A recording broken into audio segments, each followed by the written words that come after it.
we are recording. So, who is here with us at the moment? Well, we've had 22 people subscribe, which actually is quite a high number for Blab. So Lisa Nichols is here. Lisa Nichols is my chief. She is our moderator for the evening. She's going to keep everyone in shape. Oh, awesome. Excellent. So I think people are just beginning to come in now. Oh, I'm just going to lock the seat for the time being. Sorry, Marion. Well, I might open up the seats later. I'm just going to lock it for the moment. Sorry, that feels really mean doing that, doesn't it? But, they really use harsh language on here. Are you sure you want to kick this person? Kick them out. Why don't you lovingly excuse them? I think that would be much better language. Yes, absolutely. So we've got a few people here. We've got Thrive Grow Biz, Nikki Fruin, Coach Nori. Hello, everyone. Thank you for joining. Inga. Excellent. So this is so exciting. Firstly, thank you very much for allowing me to coming on my blab. How exciting. This is, I feel very honoured. Oh, I'm honoured. Do you know who you are? Oh, how funny. Right, so law of attraction, what's all that about then? Actually, no. No, actually, let's start again. Bob, I know everyone probably knows who you are anyway, but why don't you introduce yourself? Hello, my name is Bob Doyle. Most people probably do know me from being a part of The Secret, the movie and the book. The movie came first, for those who don't know. And I've been teaching, and there it is now, product placement. I've been teaching Law of Attraction since 2002. And I stumbled upon it, if you will. It was, I'd been searching for it without knowing that I was searching for it for quite some time. Basically just trying to find my own place in life career-wise. That's pretty much the thing that really had me really explore is there in fact a way to create your life by design, or is this some new age concept, or what is this really? Is there any science behind it, right? So I started looking into that and really just opening myself up to receiving the answers I needed, focusing on, instead of what was going wrong in my life, focusing on what I really wanted it to be. And as that happened, more and more information came. And this is really the short version of this. But the lights came on. I started learning a little bit more about really the physics of our thoughts and our belief systems, and was able to see, really take an honest look at what I was communicating to the universe in terms of what was true for me. And this, I think, is going to be a common thread throughout this entire conversation today, because there's one thing to say out loud and do your vision boards and all that stuff about what you want to attract. And then there's what's really going on at an energetic level. And that's where it's really important. And so finding that for myself was key to making it work for me in any kind of consistent way whatsoever. So once that started happening, I got very excited about it and put my attention on just sort of sharing with other people what I was learning, and created the Wealth Beyond Reason program. And then 3 years after I created that, Rhonda Byrne was researching The Secret, found my work, and I guess decided that she wanted that. I have a very mainstream voice, try to root it in as much science as possible without boggling people's minds, my own included. And, so that's just kind of the path I've been on ever since, in terms of that part of my life, the law of attraction part of my life. So when did you first hear the actual term, the law of attraction? This is a very good question. And I think because at the time, I didn't even remember it when it was all coming. My first initial conversations were around wealth consciousness, because that's what I was really wanting to try and acquire. And that sort of merged into the bigger picture of the law of attraction. But as time went on, I remembered, I think I had read first about the law of attraction in Excuse Me, Your Life is Waiting by Lynn Grabhorn several years before that. It didn't take, obviously, it didn't stick. I had to be reminded that was what that book was all about. Because it had been several years earlier, and I clearly did nothing with it in terms of having any impact in my life. But I'm going to say that that's probably the first time I really heard it. And then once I went through the wealth consciousness, I really don't remember how I went from wealth consciousness to the bigger picture of the law of attraction. I must have read something and said, yeah, that's it. That's what I'm doing here. It's not just wealth consciousness. It's all aspects of consciousness and creating your life by design. And so that's when I jumped on to using that term. And now what I'm up against is that now that term, for most people, it's the law of attraction. The way that I talk about it is this really huge thing. It's not just about us attracting the stuff we want in our life. It really talks about how energy behaves in our universe, constructing our experience of reality. It's a much bigger conversation than how do I get that car or how do I get that relationship. But for us as humans, the work here, if you want to call it work, which I don't, is to how do we work in that principle, in that law that is the law of attraction, to create a life that is truly fulfilling, one that we can feel happy and love and prosperous and abundant and all of those things, because we certainly can. It's just about learning what's really going on with the energy that is us to make it work. And I think that's really what this conversation today is all about. Yeah, absolutely. Now, obviously, I came across you through reading The Secret, and then followed your work several years ago through, I think actually through Margaret Lynch as well. She mentioned your work and thought, oh yeah, that was Bob from The Secret. Then through Twitter, then obviously on Periscope in the last few months, which has just been brilliant. Now, so in terms of my experience with the law of attraction, I think I discovered it probably before I read The Secret, which I think a lot of people do. You kind of stumble across it, then you hear these concepts, and then you start manifesting things quite easily. And for a while, I became known as kind of manifestation queen. It's almost like literally for a while, it seemed like I clicked my fingers, set my intention on it, and then I got it. I've said on some of my Periscopes, things like, being on Who Wants to Be a Millionaire. That was a very kind of deliberate, conscious manifestation. And, but then smaller things. But I think that actually even happened probably before reading The Secret, but it was a visualization of sorts. It was a feeling of my body, and it was a belief that it was going to happen. Mm-hmm. And then, things like in The Secret, they talk about parking spaces, which I think it's just, the thing that people start off, let's manifest a parking space because it's easy.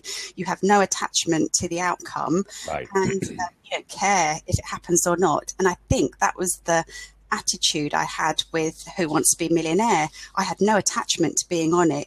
It was just, it was weird. It was just kind of like a knowing, but almost when you kind of like study it after a while, again, I think it's like, Claire, Thrive, Grow, Biz, she posted one of her questions. You then thought, oh, this is good, isn't it? I'm going to start trying now. And I think the very nature of the word trying suggests struggle. So that's... And to doubt whether or not it will work. It's like, well, let's test it. Let's see. And so that whole element of doubt is a real energy. And that happens so often. What your story about how it's easy for people at first, and then they decide to get serious about it. Right, to attract the bigger things, whatever. And then it just whacks the whole communication. And the first time it doesn't happen the way they want for whatever reason, which they may not even know why, then it begins a downward spiral. Oh, it didn't work. It didn't work. Well, maybe it'll work this time. And then just it all can just fall apart. Yeah, absolutely. And I think the thing is, I think also with a book like The Secret is you kind of read it the first time and you think, wow, this is brilliant. I'm going to put it to work. And then you might get some success to begin with. But then you kind of, it then possibly gets cast aside. You kind of continue with your life as it was, and then you kind of almost forget about it. And certainly for me, it then sparked my interest in other books, other law of attraction teachings, people like Abraham and Esther Hicks, and then going back to some of the old classics like Think and Grow Rich and Earl Nightingale, and so I think that, and then I'm now at the stage where I'm actually going back to The Secret because it's almost like a fresh new read again. I've never even read the book, honestly. I've got it, but I have not sat and read it cover to cover. Right, I don't know if anybody has got any actual, right, let's see some of the I've only done a few blabs now, and then this is when my multitasking skills I know, it's really it's definitely trickier with Blab than it is on Periscope because the comments are right there and you have to divert your attention. I have to shout out to, I've got a significant number of my coaching staff has joined us on this call. Oh, fantastic. Okay. It's really nice to have you guys here supporting me. Excellent. So we've got Thrive, Grow, Biz. I used to manifest seats on the underground. So yeah, that's another one, isn't it? I do that, green traffic lights. I always set my intention on green. And if you set your intention, it's about intention setting before the process. That's when it just becomes, it's just much easier when you set your intention in advance. Sometimes when I get to the car park or the parking lot, I think as you call it, then it's almost a bit too late. You kind of call upon your angels and your manifestation skills and think, oh, that's when you kind of try too hard. But yeah, car park fairy is always with me. What else? I used to. Right, okay. Right. So I think there was a couple of bigger questions here. So I don't know if you can expand on that at all. But again, I've seen this a lot in kind of some of the circles I'm in. You know, people say, look, you know, I've got my vision board. I'm visualizing. Yeah. I am, you know, I'm doing everything I can. I am believing, but there's obviously some sort of incongruency going on energetically. Could we kind of expand on that a bit more? Yes. And it kind of goes with what we were saying before, you know, just the whole. Now, it's kind of, it feels like a catch-22 because if someone comes to me with this type of question, they're saying, well, I'm doing all this and I'm doing all that. I'm doing what I'm supposed to do, but you can feel, right, the energy of the frustration. And that, and if I can feel it, if you can feel it, the universe is definitely picking up on it, right? And so I always say you can't take yourself off the grid. You know, you can't talk your way out of what's really going on energetically. So that sense of desperation about, you know, I'm not feeling, or I'm doing everything and it's not working, you know, what's going on. If you don't get a handle on that and figure out what is causing that desperation, then it's going to continue. And this is where you want a good Melanie Bundock in your life, right? Somebody who can come in with some EFT tools or whatever and get to the heart of that resistance, because, you know, something like that could be like, it worked for me once, but now I can't get it to work again. And that may be indicative of a long running belief or a pattern that's been going on in your life that good things happen and then they're taken away. Right. And that could be a pattern that has gone on through your whole life. And so if you start to sense that with the law of attraction, it's just going to fire up that old program and you're going to attract accordingly. And that is what's going to be your experience. So you have to learn to recognize it and be really brutally honest about, what are you really feeling? Well, not what are you saying and not what do you want the world to see, right? But what's really going on? Because if you can't be honest with yourself and own that, okay, maybe you've got some doubts or some fears or something like that and trying to act all, oh, I'm conscious, I got this, right? Well, again, the universe is not fooled. It's not judging or assessing anything. It's simply responding to your energy. So you either work that energy out or you're going to have to expect these inconsistent results, because some days you may have a good day. You may feel really clear. You're not triggered by anything and things just kind of go. And then the next day something happens and it triggers another pattern and it seems out of control, but it's really totally within your control. But oftentimes you need somebody else to see what's going on for you. That's the power of coaching. That's the power of going to a practitioner such as yourself, because, you know, often we don't want to look at that kind of stuff. You know, if we've been in this work a long time, we don't want to admit that we still have doubts. We don't want to admit that sometimes we, you know, have a negative feeling or are angry or sitting in stress, right?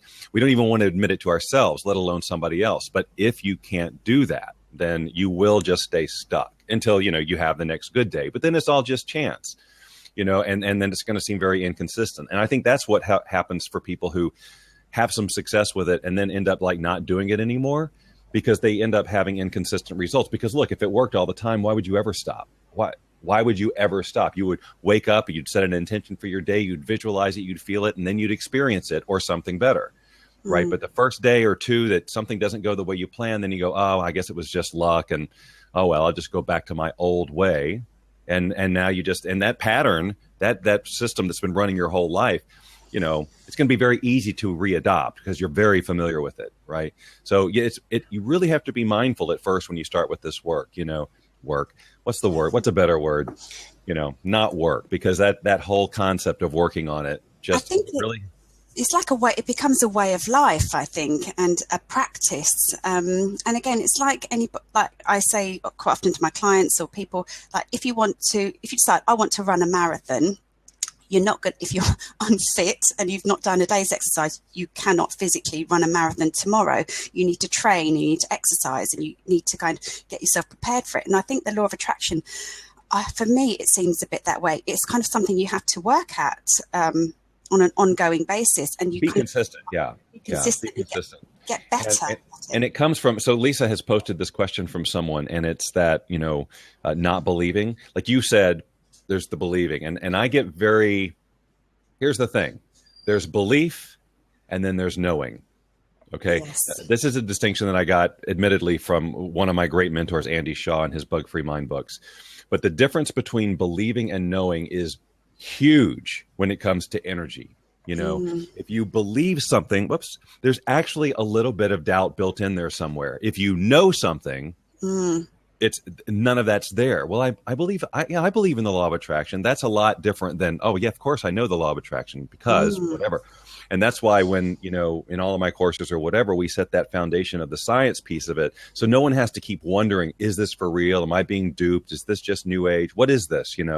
So we set the foundation of what the law of attraction really is and what it isn't, the science of it, so that part of any resistance is gone.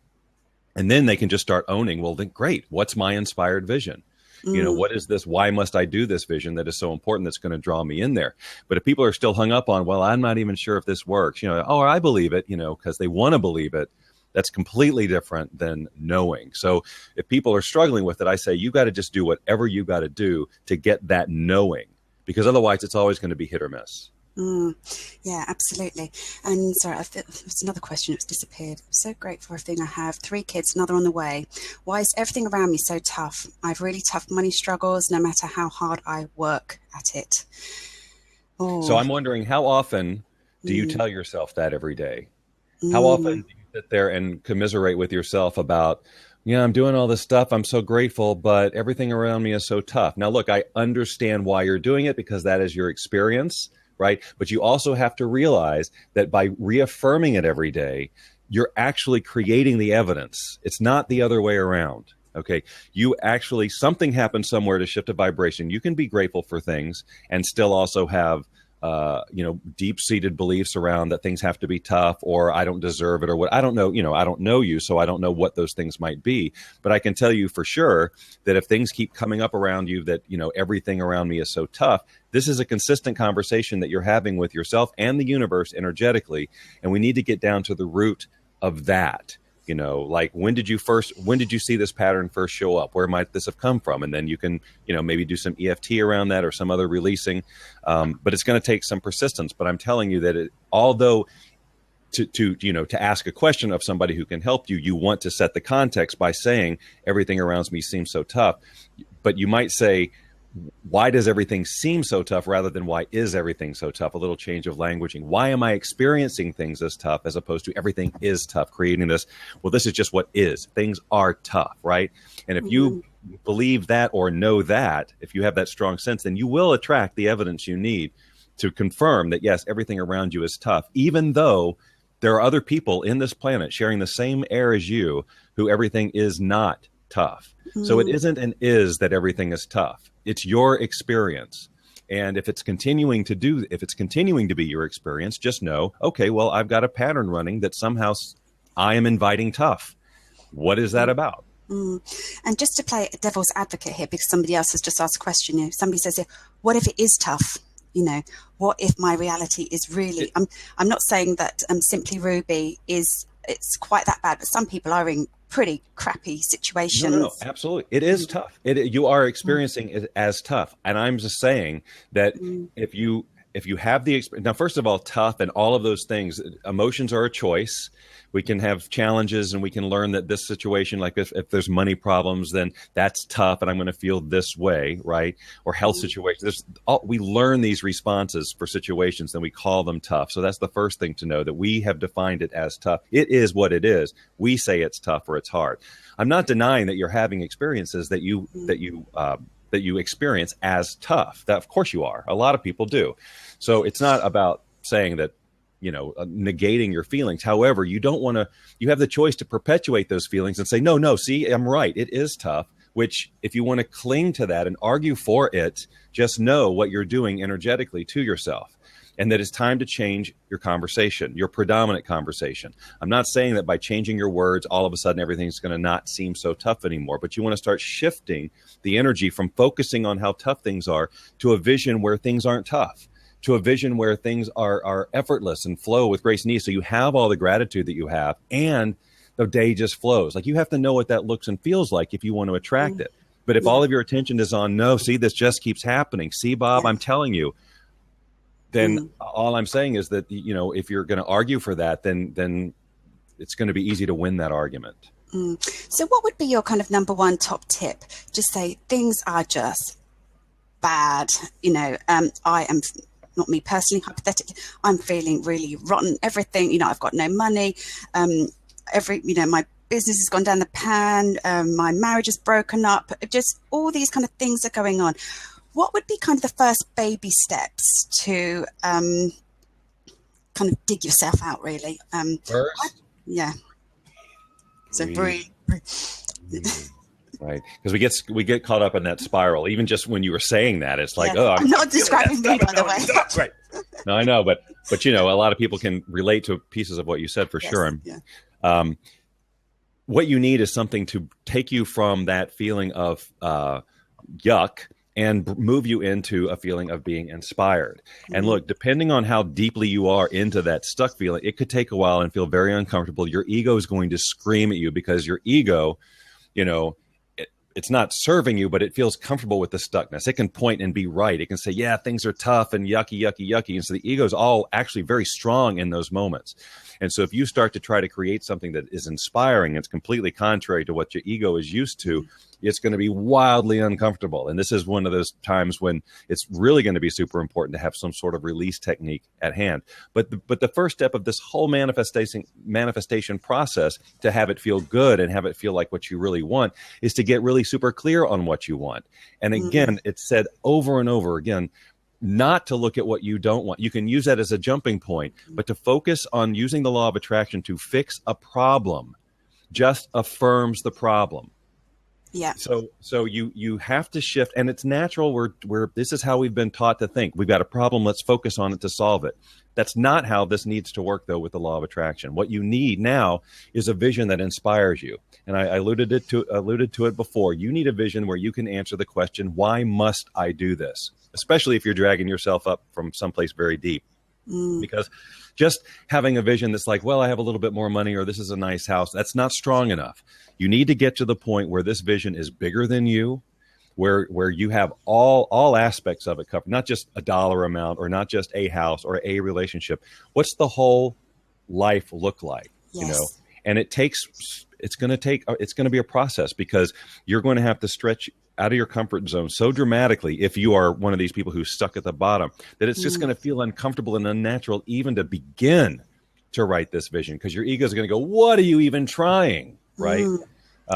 So you just recognize that and say, quiet now, I'm working on something here, right? And just keep working on it, and it will evolve, and the vision will get bigger and bigger. And eventually you're going to start to hit some key emotional values in your vision, and you're going to feel your heart open a little bit. And you're going to go, whoa, this is a little bit different. You know, it's going to get out of your head and into your heart. That's one of the biggest, I guess, if there's another thing I would say, is that as you're visualizing and thinking about this, try not to do it here as much as here, because your head is where, you know, your mind is where all this limited stuff is living anyway, and it's yelling at you this way. Your heart doesn't have that, doesn't carry that stuff. So if you can, you know, I always say, like, when you're visualizing, if you can project that vision from here, instead of like out of your head, like you're trying to project it from your eyes or a projector or whatever, because there's just so much noise in here, right? This is where you're feeling everything. This is where you're connecting to everything. This is where you're going to get that sense of inspiration, right? Not in here. So that would just be another thing I would say. So it's really about getting that vision, and it is the first step. Once you get that vision, then there's other techniques like releasing all along the way and taking inspired action and all of those things. But if you don't do that first step, if you don't know what you're doing, what you're going for, and why, you will stay stuck or very easily knocked off course.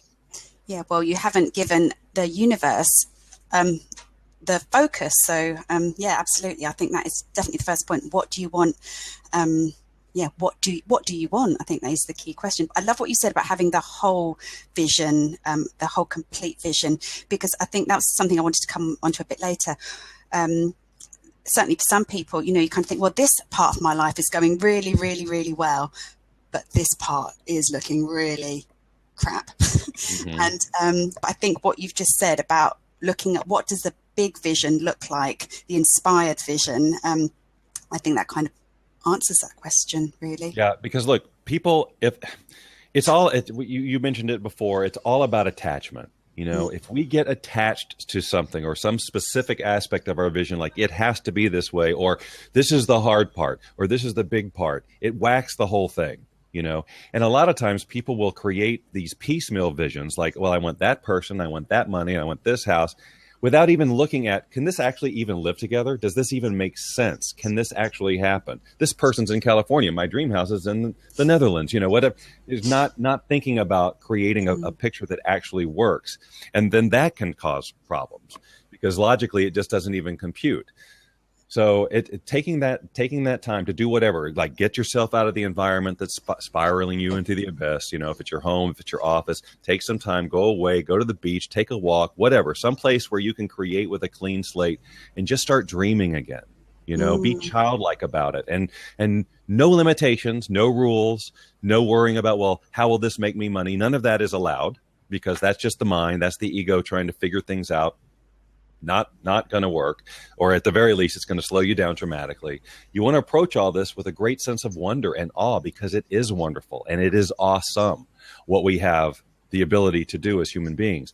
We were born with this amazing reality creation mechanism. Basically, we have the ability to use our imagination. We can see things that aren't actually part of our physical reality. Okay, so there's a reason for that, right? We also have our emotions, this sense of this whole wide range of emotions, from things that feel good to things that feel bad. We have all of those for a reason, and we have our intuition, our ability to hear messages from the universe if we're listening, and they come in various forms. And of course, we have the ability to take action. So we have the ability to devise a dream, a vision that inspires us. We then have the ability to, in real time, all the time, communicate to the universe what this vision is, what is my experience. The universe then instantly responds, not necessarily by having the thing appear for you, but to respond in some way to what you're sending out. And that's where your intuition comes into play. You take that intuition and you take action on it. You're dancing here with the rest of the universe. And that's how you move in grace, flow, and ease toward the realization of your vision. But the minute you get back up in here and start second guessing whatever intuitive nudges are coming in, or saying it's not fast enough, or it's not on my timetable, you wreck the whole thing. All of that is very human behavior that we've learned. It's not our natural state. It's what we've been learned, impatience, and we know better, and we're smarter than the universe. All of that. We've just been taught that. It isn't true. We're not separate from the universe. We're a part of this amazing infinite intelligence. We've just been given this amazing gift of consciousness and this ability to experience this ocean of energy in a physical way and have emotions and all of that. So, clearly, these are not these abilities that we've been built into, the intuition and the visualization, all of that I said. These are not accidental features, right? The universe doesn't have extra features that are useless. We have these for a reason. So that's why you hear people say, and it's true, that if you have a vision that truly inspires you, it's not put there, it's not instilled in you as some cruel joke, right? You have the ability to realize that vision, or at the very least, because really the vision and everything that you're creating, it really is about experiencing the feeling that you think you're going to get. We're here to have these amazing feelings, these emotional experiences, and to feel the joy and all of that. So as we move towards this vision that we're inspired that inspires us, it may not be that what we envisioned is exactly what shows up, but the feeling that we wanted from that vision is what we're going to align with. And that's why it could be that, or it could be something much better. It could show up exactly as we envisioned it. There could be slight tweaks. The universe will deliver in alignment with our vibration, which is programmed basically by our emotions. So that's what we're matching. So that's why with the vision, the more specific you can get, it's not about becoming attached to the specificity, to the details. It's about getting really clear on what that emotion is that you're trying to to have. Absolutely. And then not attaching to the physical, how it shows up, but just knowing that this emotion, this happiness, this abundance, this prosperity, this love, this is what I'm moving into alignment with. Yeah, I think absolutely. For me, the emotions are key. How are you feeling about this? I'll give you a very small example, quite pertinent today. But yesterday, I was trying to get something done in my business. Technology was not playing ball, and I was just sat at my computer feeling really quite stuck and a bit frustrated. So I just knew that was the wrong energy to continue doing what I was doing. So I thought, right, just going to park that all to one side. So then I did some tapping. I tapped on feeling good, letting go of the frustration, and choosing to feel inspired. You know, come on, universe, just inspire me to do something. And then thought popped into my head, I know, I'll message Bob and see if he'll do that blab with me. And the funny thing was, you replied instantly, and it was just, I don't know what it was, but it's just kind of shifting my vibration out of that frustration, choosing to be inspired. And since then, that, who knows, I'm sure, yes, actually, it was related. I thought, well, that was, not a manifestation, but it was just brilliant. I was so pleased that, and it was kind of scheduled really quickly. And sometimes it's nice just to just do things quite spontaneously. And then I went back to my work, and it just all flowed so much better. Sometimes I think you need to remove yourself from whatever it is that's kind of bothering you. I know that's a very trivial, minor example, but sometimes you just have to if you know you're feeling that way, there's no point continuing feeling stuck and stressed. Just go for a walk, or I don't know, just do something completely different just to shift that vibration. Yes, changing your state. I mean, that's when I'll pick up the puppy, or I'll play the ukulele or something like that. I mean, literally, because you get into this mode of like, well, I just got to stay with this problem until I solve it, right? Like you're wrestling with technology. Well, that's probably not going to work, right? And you're certainly not going to be productive and creative and efficient when you're all scattered and in that state. So you do something to change that state. And then you can come back to the thing, and sometimes miracles occur and it just starts working. I mean, that's happened to me a million trillion times, right? So no explanation, but everything is just resolved. Or you're in a much better space to see a different solution that you can't see from when you're in it like this. You're looking at it from an expanded point of view, and you go, oh, this is all I had to do. My mouse wasn't on, right? That kind of thing. Yeah. Right. So just see a couple more comments that have come in. Somebody put here, what if you can't afford a coach or something along those lines. I think you might mention hiring a coach or a practitioner. Yeah. What if you can't afford a mentor or a coach right now? Well, look, there's plenty of people who will provide that kind of help for you at, no charge. Maybe they can't get in depth. Our coaches, we have a. Can I talk about it? We have of course Facebook you can. group. Absolutely. Okay, we have a Facebook group. It's facebook.com/boundlesslivingcoaching, and all of my coaches are hanging out there answering questions, right? And so, can you put that in the chat? Yeah, hold on 1 second. Sing a song or something while I do this. I'm not singing. So we've got a couple more questions here. All right, I think that'll do it. Yeah, and that's just my coaches are hanging out there, and you can ask questions there, and they answer them, and all of that. At some point, if you're digging too deep with somebody like that, if they are a coach and that's what they do for a living, it's going to get to the point where it's like, well, we need to up this level of relationship to dig deep and give you the time. But look, there's lots of people out there who can help and reflect back. Sometimes they don't have to even be trained. It can just be somebody in your life who is able to reflect back to you something that you can't see. And then you have something to work with. And, Melanie does her blabs, and there's all these people, giving away help on Periscope and Blab all the time, walking you through meditations and release sessions and all sorts of things like that. I would just go seek out, that kind of assistance from the outside until you can get to a position where if a mentoring relationship is right for you, that you can do it. Yeah, I was just about to say, actually, I've done a couple of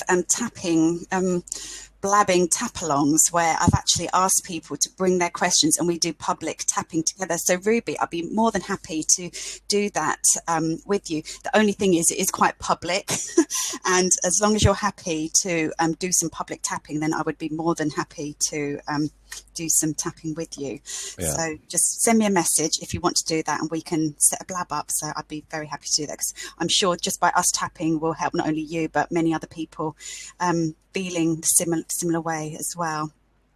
That's what I love about tapping is that group dynamic that you can be working with one person and everybody else can be tapping along and get the benefits. It's really like tell if me people about haven't your ever done that. experience with tapping, Bob.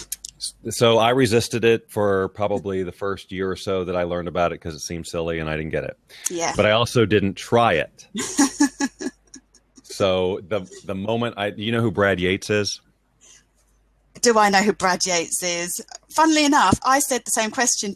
I've met Brad twice now. Okay. He's been to So London. Brad was the one who actually finally pushed me to just try it one day, you know? Yeah. And it was over some minor upset. It wasn't anything huge, but it was undeniable. You know, it was undeniable how this shifted. And so I started playing with it more. And then I introduced it into sort of my curriculum and started telling people about it, did tons of interviews with Carol Look. And really, we just did many, many tapping sessions. And it just shifted everybody's results with the program so much because now we had a much more direct way to release resistance than, you know, hours of meditation or whatever. So, you know, huge fan. And it's been something that I have been a proponent of for a very, very long time and just, you know, love getting in, love sharing group sessions that are recorded by somebody who really knows what they're doing because the benefits are just so far reaching. Absolutely. I must laugh. Lisa Nichols has put in, Mel is the head of the Brad Yates UK fan club. Oh, okay. Well, so yes, you know who Brad is. I know who he is. And Lisa, he was in London in the summer. And funnily enough, I was talking to him about Periscope and he was like, no. And then I think we just connected at that point. And he's like, oh, yes, I know Bob. So so a little circle of you out there in California. Yep. Got a huge fan, lots of Brad fans in the house here. Good. And funny enough, I noticed that Brad had done a program with Joe Vitale as well. He was another contributor to The Secret, wasn't he? So yeah, Brad's certainly getting himself around there. But no, lovely. So just checking, I haven't missed any big. That's sometimes people ask questions and you miss them. Lots of fans of tapping here. Try to connect with me on Facebook, but I'm at my limit. I don't think that's me. I'm not that popular. I'm at my limit. So are you? Okay. So you can display because So I mean, you can go to you can send me a message. It'll end up in my other inbox, but then I can try and follow you or whatever. Or you can certainly follow me. I know. But yeah, that's one of those things because when right after The Secret, and I didn't do very much Facebook back then, but after The Secret, I started getting all these friend requests. And I thought, well, obviously it's a good idea to accept them all. Yeah. So then before I knew it, I had like 5,000 completely irrelevant friend requests. And so now it's that, how do I, am I really going to go through and defriend thousands of people? No. So that's what I'm up against. You're too nice for that. Right. I do have a fan page. It is actually facebook.com/Bob Doyle LOA. Okay. Bob Doyle LOA. Great. So, Bob, do you ever have trouble manifesting? Never. No, it's always flawless every time. Yes. I have definitely have my own areas that, there's always so much room for improvement. I think that because of how we are and how we've been brought up in society, that resistance is just so in us. I mean, we've just learned so much limitation. And also when you are in this business, you are exposed to a lot of people and their limiting beliefs and you have to guard your energy very carefully. And so, I still get triggered with old beliefs that I had as a kid, but the difference now is that I can see each of those instances of getting triggered and feeling resistance as a gift, as an opportunity. There's an area I hadn't looked at yet. Or if I felt like I had looked at it, that's a time when I would call Carol Look or somebody and say, look, this keeps happening. And I felt like I've got this. What else could be happening? And move it around that way. But, because I have gotten into, so some people know that, a couple of years ago, I went through a divorce that took a long time and that whacked me. I mean, that whacked me energetically on so many levels, the feelings of failure and do I deserve good things? And just, oh my God. I mean, it was just everything kind of spiraled and it took a lot of different people, a lot of different coaches, a lot of different techniques to pull me back up. Even knowing what I know, right? It was still like just so many layers because I got 3 kids and the whole thing and I moved to LA. I mean, a lot went on. and it was just really more than I could just handle just on my own.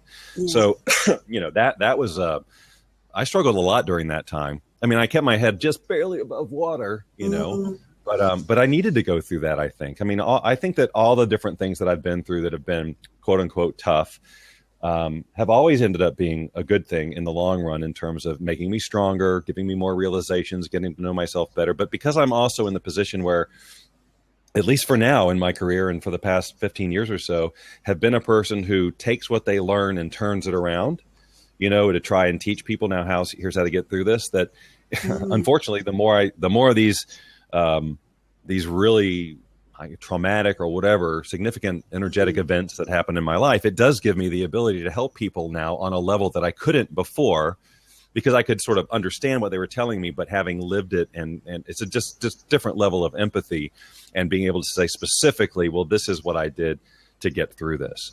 No. That's not that I want to keep doing it that way, by the way. I'd be totally fine with no more stuff happening so that I could teach people, right? So but I guess also when you're kind of in the public eye and you're teaching the secret, I think to kind of go through stuff like that, it must kind of make you feel like, I don't know, I guess when things aren't going hugely well for me, it's hard when you kind of got clients and you kind of think, you kind of almost feel like a fraud. You kind of think, who am I to kind of teach people about how fabulous your life can be when mine isn't looking too fabulous at the moment. That's totally the worst thing that you can do, because then of course you just start spiraling. Oh no, I'm a fraud, all this type of thing. No, I'm a human. I'm a human. And I'm honest about it. I've always been very transparent. It's like while respecting the my family's privacy and all of that, almost as soon as this stuff started going down, I started talking openly about my experience of it, because I in no way want to make people think that my life is just this nonstop flow of perfect and awesome. I mean, because it's about the contrast. It's the contrast that shows us and propels us even more towards what we want. The key is not to get stuck in the low contrast when those contrasting moments happen, to not, wallow in it. And that's what a lot of people do. They think that there's an appropriate time that they must stay upset or angry or sad or whatever when something happens. And I'm saying that ultimately is your choice. And just know that if you succumb to that and just decide, I'm just going to be pissed off for 3 days, and sometimes people do that, just know that there is an energetic consequence to that choice, and it's probably not going to be good. So you have your happy ending now, don't you, with the lovely Lynn Rose? I do. Lots and everything. Yes, everything is awesome. I live in a beautiful place. I have an awesome dog. I have a wonderful woman in my life. I've got amazing friends, and one of the things that I'm doing is I'm really honoring some of my other passions now. I've been teaching the law of attraction for 12 years or whatever, and in that kind of got away from some of my other stuff like music and voiceover, just different things that I'm good at. He has a great voice, doesn't it? Everybody doesn't have a great voice. So I love doing that now, and I'm doing it a lot, and it's giving me a new level of juice in my life, because you start to miss it. If I'm just doing law of attraction stuff and people would only know me as Bob Doyle from The Secret, after a while, it was like, as grateful as I am, obviously, for The Secret and that opportunity, it's like, well, I'm more than that. And I'm wanting, and things like Blab and Periscope are allowing me to share those aspects of myself on a grander scale in a more appropriate way than suddenly emailing my law of attraction list and saying, hey, I also do voiceover and here's me playing the ukulele, right? Even though I have been advised by some people to go ahead and do that. But really just allowing myself to explore all areas of my passion is something and that's a lesson I needed to learn, that I really try and instill in other people too, because they don't leave enough room. They don't spend enough time just doing things that are their true passions, because they go, well, I'm not making any money from it, so I don't have enough time, and blah, blah, blah, blah, blah. And of course they keep saying that over and over. And so they're going to always stay busy and never find time. And I just made the decision that, no, I'm going to make the time and see what happens. And of course, life is way more fun when you can allow yourself to just get into that state of passion and bliss, doing the things you love, where time stops and you feel on purpose, and you're, so it's kind of a well done, but people do need to do that. Yeah, I need to do a bit more of that. That's really good advice. So I just wanted to rewind very slightly, talking about, because I think this is quite important for people when we are going through kind of tough times, like you and your divorce, and And, I always like to think that actually, we are learning something, and, and as coaches or healers or whatever, it's good to have that empathy so that, we can talk about our experiences, having lived through that. And a book that I've been reading is Wayne Dyer's book, I Can See Clearly Now. Not sure if you've read that one. I have not read that one. It's his memoirs, really. And he talks about basically all the different experiences in his life, where everyone he had with hindsight, and having got to the end of his life, he could see how each experience taught him something. So at the end of each chapter, it says, I can see clearly now because this is X, Y, Z. This is what I learned from that experience. And he had some terrible experiences in his life and some really tough ones. But, and I think it's important. Obviously, it's hard, I think, during the time you're going through it, but actually to realize that there is a lesson in there. And I think it's really, that's certainly, it's like the universe kind of throwing us on a slight curveball sometimes and taking us maybe slightly off course. But actually, as long as you have your vision in mind, then that's okay. It's just something to process along the way. Yeah, it's the concept of the universe throwing us curves and things like that.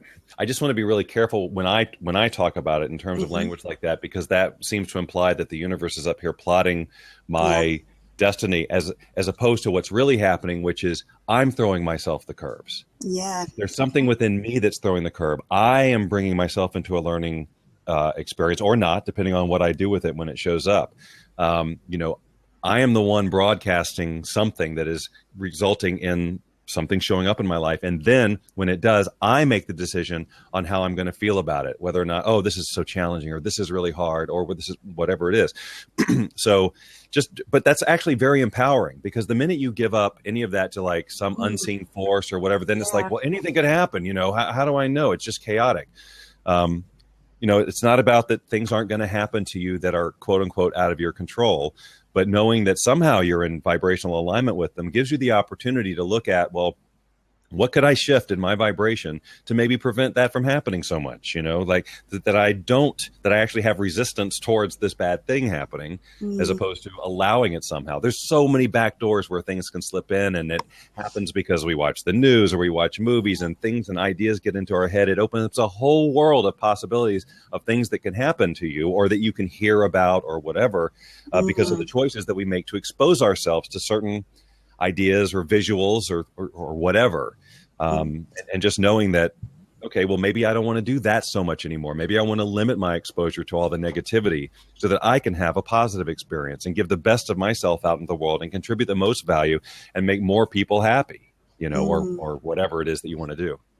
Okay, no, that's a really good perspective. I love that, actually. I'm going to have to watch the replay because I just got slightly distracted with my daughter's head poking around the corner. So I missed it. She has been bribed to within an inch of her life to be quiet, but she's broken the promise. Yes, Bonnie. She couldn't help herself. Sorry, I just saw a couple of questions. Somebody says here, do you have a daily manifest? Thrive, Grow, Thrive Biz. Do you have a daily manifestation practice?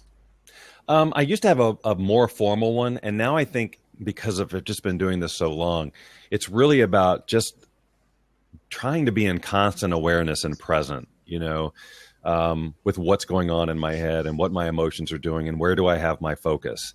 Because ideally, you want this, it should be just automatic. It shouldn't be that we have to have a practice, but a practice is, of course, very key at the beginning to start creating new habits and starting to see results from as a result of having those habits.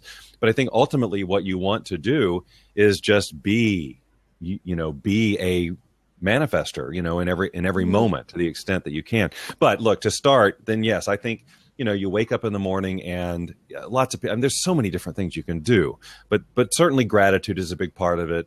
Getting in touch with how do you want your day to go? How do you want to feel during the course of your day? Because you're not predicting the future necessarily. All kinds of things can come up and throw you a curveball, but you can be intentional about how will I move through this day, emotionally?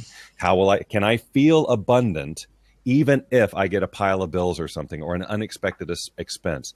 Can I feel relaxed, even though I've got a ton of work in front of me and I don't know exactly how I'm going to get it all done. What would that look / feel like, that type of thing.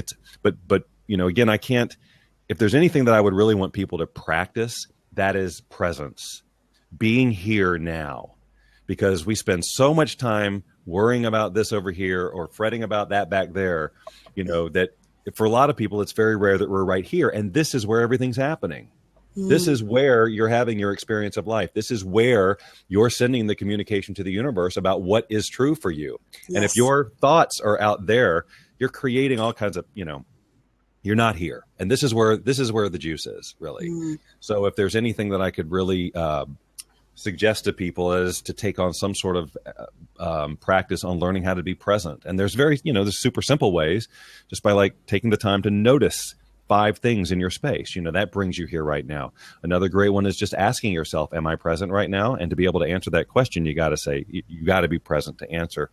So there's lots of different things. And of course, going out into nature and just being with what you see and feeling it and feeling their senses, like really be in the moment with your body, feel everything, and that it's really, and if you haven't done that in a while, and I would wager to say that there's probably people who are on here who haven't been present for more than about a split second in months, maybe even years.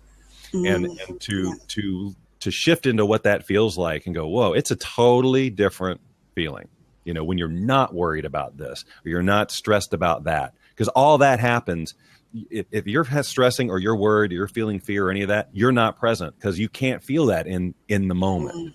Yeah, absolutely. So Bob, if you could just tell everybody quickly, how can we find more information about you? I know we've kind of touched on it slightly, but if we... So boundlessliving.com, which I just put in the thing. Okay, there, brilliant. Is my quote unquote main website. And that's where you can learn more about me. It's where you can link to, a lot of free videos on YouTube and stuff, link to the various social media stuff, Blab and Periscope. And I have a meditation there, which is a visualization meditation that actually uses EFT throughout it.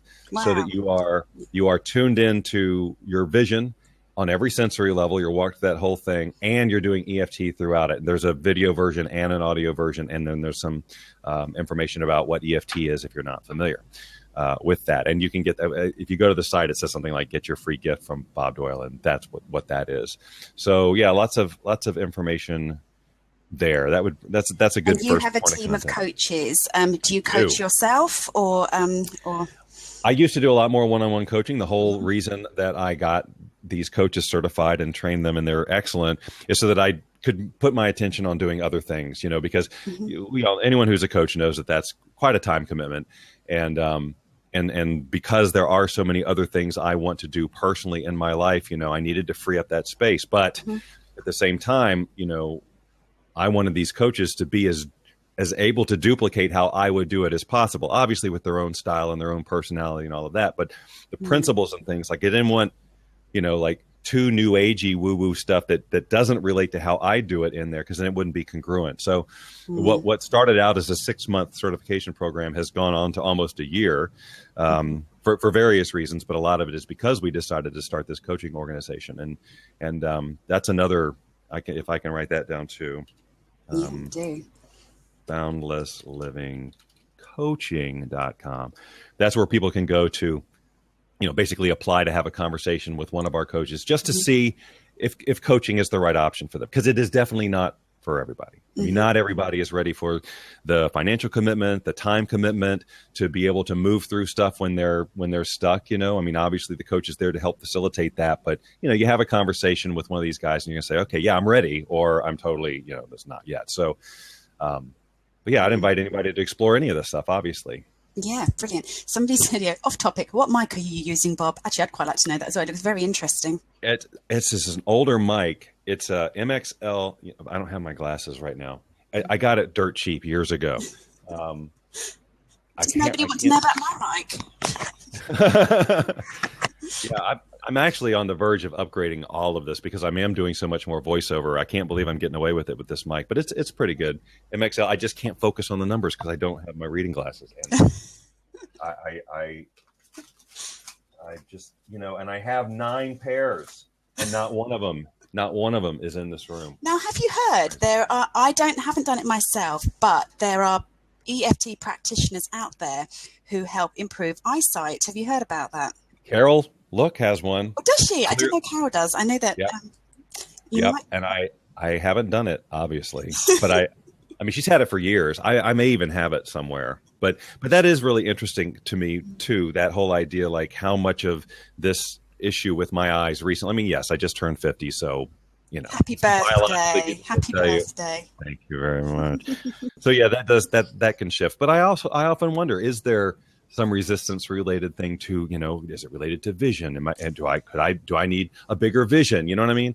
There's all sorts of really fun ways I could look at this. There are ways to look at it. Yeah. I love the way you're looking around. But I also to be able to read this microphone right now. But with aging and eyesight, I think that kind of we get into that kind of the biology of belief where we think we're getting older, therefore we believe that our eyesight must naturally start to fail. Well, I think it's karma, because I had a friend who's a few years older than me, and when I would go over to visit him and he'd be doing this stuff in the computer monitor, I decided to make fun of him. There you go. Karma's come around and put you on the butt. So to answer the question, it's MXL V57M. I don't even know if you can get them anymore, but Somebody just asked, also, would love to know thoughts on vision boards, visualizations for those just starting out about it. How do we go about it? Now, I love vision boards. I've run vision board workshops. I just think they're brilliant, because I think some people have a hard time getting that mental picture in their head. Mm-hmm. So when you can actually have fun and be creative and stick things out, pictures that make you feel amazing, that's how I think, and just having something to look at. But I like to tap with my vision board as well. But yeah, Bob, tell me about, Yes, tap with the vision board. Yeah. Because what I say about that, the only thing I say about the vision boards is, just like you said, that they're designed to do one thing. And that is to create an emotional experience that's in alignment with the emotional experience you want to have when this stuff comes to you. If you look at your vision board and go, that's never going to happen, that's too big, where is it? Then it's actually defeating the purpose in a big way, and actually could be making things worse. If every time you look at your vision board you feel frustration, then you're not, But that's why, just like on this meditation that I'm providing, that you tap while you're doing it, it's the same thing, because when you're looking at your vision board, your ego is immediately going to say, you don't have any of that stuff, right? It's going to start to move you. It's because it's out of your comfort zone. By definition, you're trying to get something bigger. So of course your stuff is going to come up. Of course you're going to kind of move into a little bit of resistance. So why not be tapping right then, at the same time, not like later, I'm going to bookmark this and do it. Look at your vision board, and if anything's coming up, just be tapping and go through the process. I think that's the most effective way to visualize, is if you can release while you're doing it, because you are going to bring up some stuff. Otherwise, if you didn't have resistance towards it, you'd be living it. Right? So it's just kind of built in that resistance is going to show up to some extent. Yes, I will read through all the comments after. I'm sure there's things I've missed and questions probably directed at you as well, Bob. I think between us, there's probably some, so I apologize in advance for any big questions. There was one question, and it was the very first question posted before we went live. Nikki posted it. Now, I don't know if Nikki's still here, but she said she's great at manifesting, and but there's just one big thing she's stuck on. I think you did post something in the comments saying, but do you perceive that thing to be big? Now I know Nikki, and I think I know what that thing is. So I don't want to speak about it, but let's just say, say if you and a significant other in your life have a different vision, how does that work? Uncomfortably. That's not the right answer.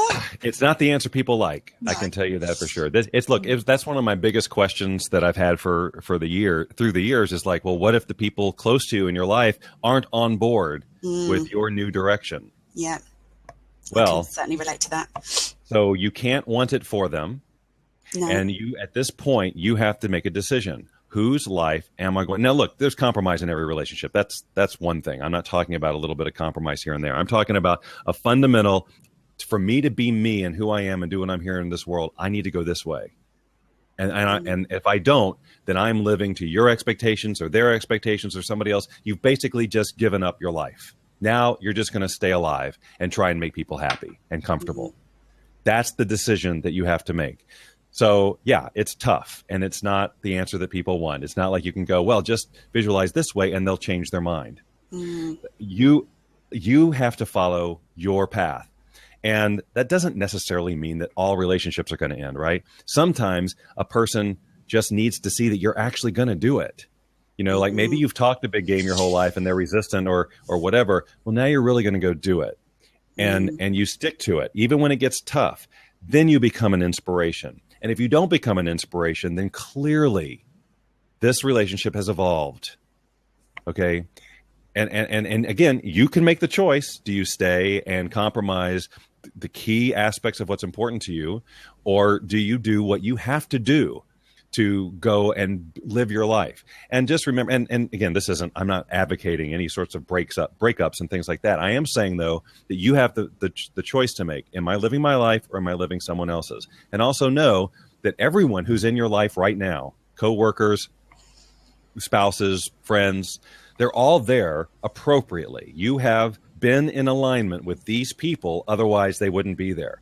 But if you suddenly change your predominant vibration because you've got a bigger vision or you want to follow your passion or whatever it is, you're going to now send out a different vibration, basically. And there's no guarantee that these people are going to be in resonance with it anymore, right? And yes, you can look at it as, oh, sad, my relationships are falling away. But also know that as you change your vibration, you're going to be bringing in a whole new world of people who are in alignment with that, who support you, who celebrate what you're up to, as opposed to going, what are you doing? Why would you be doing this? Who do you think you are? Right. So it's an evolution. You know, people will always come in and out of your lives, and it's the societal thing. It's what we've been taught about. Oh, it's a shame. It's so sad that this ended and da-da-da. Well, it is just what it is. We, again, put all the weight and the heavy emotion around it or whatever about, you know, the significance of the relationships and, oh, isn't it devastating that this didn't work or whatever. It did what it was supposed to do based on who you were at that time. And then if you're going to now become somebody else, just know that there's no guarantee that the people who are in your life right now are going to follow you, nor is it appropriate that they do. They have their paths, and either, you know, if they're stuck in limitation, well, you clearly don't want to immerse yourself around that, because you will always slow you down. It will be an anchor. You may trudge forward, but if you're dragging along somebody who absolutely does not want to change, who does not want something bigger for themselves, who doesn't believe that you can do it. Lisa Nichols has just said here, he's doing an impression of my old man. So, no, well, I think it's been brilliant. And I think for a lot of people on this scope, I think it may well be worth watching the replay, because I think sometimes when if you've got kind of your own stuff going on, you're hearing this, I think sometimes you need to listen to this kind of a second time just to kind of allow it to kind of sink in. So, because I think the answers that the questions that people have got here, the answers are going to be in a lot of kind of the words of wisdom that you've kind of spoken already, Bob, because I think sometimes we just kind of keep coming back, yeah, but let's just go back to feeling good. Let's just go back to, you know, removing yourself from the situation. Yeah, but so just to end, wrap up the blab now. We've gone a bit over, but what would you just say the quick, I don't know, top 3 tips for getting your manifestation mojo back on track? Well, again, so it's the first one is, like I said, you have to know what you want and why you want it. And it seems so basic, but people throw that, they breeze right past that. They go, oh, well, I want the $1 million, of course. I want to be debt free. I want this dream relationship. I want this big, huge house. I want to, right. They just, that's the automatic response without even thinking about putting themselves in that situation and why that's going to serve them and their purpose here on the planet. I'm not saying that those things won't occur, but it's just the context. You need an energetic context to keep you on path. So that's the first thing. The second thing is learn a release technique, EFT or another one, because you're going to need it, right? That's right over there, Melanie Bundock. And then the other one is to take action. You know, you must, when you have the vision and you're releasing resistance, the universe is going to be screaming at you with things to do. You need to learn how to hear that intuition, those intuitive nudges, however it shows up, whether it's a thought in your head or a chance meeting or a phone call or an idea to do something. You have to learn how to take action on that. And if you've never done it before, it's an exercise in trust. You just try it and see what happens. Like me messaging you yesterday, Bob. That was me taking action. Right. And I'm so glad you did, because I knew I was going to have a ton of fun here today. And yeah, so just taking the action. If you can do comes up and take inspired action based on your intuition, you're doing it. That's what you're doing. You will always be moving towards the realization of your vision. And by the way, as you reach your vision, it's going to expand into something else. And then you have this amazing life of just more and more abundance and happiness and new experiences and grander vision and new people and more impact, more influence, the whole thing, by just keeping with that simple sort of flow. That sounds really exciting. And Lisa, I don't think Bob said anything about a wine box. Wine box? Do you have them? Now I have to go back and search this. No, she said, step number 2, learn a release technique, EFT, and a wine box. Oh, yeah. So I think, Lisa, you were making up rules here. No. Oh, dear, bless her. She's thank you so much, Lisa, for moderating. And I know she's kind of kept a couple of people in check with a few kind of not so positive comments, but thank you. What? I know. But anyway, we'll ignore them. They disappeared after seeing the swift hand of Lisa. So I need to get me a Lisa for my blabs. You are my wingman, my wing girl. Thank you very much. So thank you so much. It's been an absolute pleasure. It's been fantastic, insightful. We've had loads and loads and loads of positive comments, too many to even go through, but I know that so many people have got value out of this today. And I think it was Thrive Grow Biz said she was having a really grumpy day with the law of attraction, but she was feeling so much better now after hearing everything you had to say. So, well, good. So that's why we're here. So this is just brilliant. So it's just, I think there's been so much content and so much value here that hopefully we'll, I don't know what to say, I'm speechless, but no. Well, hey, wait, can I just ask you right now in front of everybody to put you on the spot that if you can get me a copy of this recording, yes, I will help you out by posting it in my various groups and different things like that, and pointing to you, because I think people need to know about you as well. Oh, that's very sweet of you. Thank you. I don't know. I've got this thing, I must tap on it. I don't really like selling myself. I very rarely introduce myself on Scopes, and something a bit, I need to go tap on that. Thank you. That's very kind. So yes, I will. I'll get the recording across to you. I think I can do that. I think Blab sends you a link afterwards, doesn't it? Yes. So catch us both on Periscope, and Bob, you're on Blab quite a bit as well, aren't you? Bob on Blab. That's a bit of a mouthful. At Bob Doyle Secret. Yeah, Bob Doyle Secret, and on Periscope as well. We're both on Periscope. And thank you very much, everybody, for joining us. And we'll see you all very soon. Thank you, Bob. Thank you, Melanie. Bye.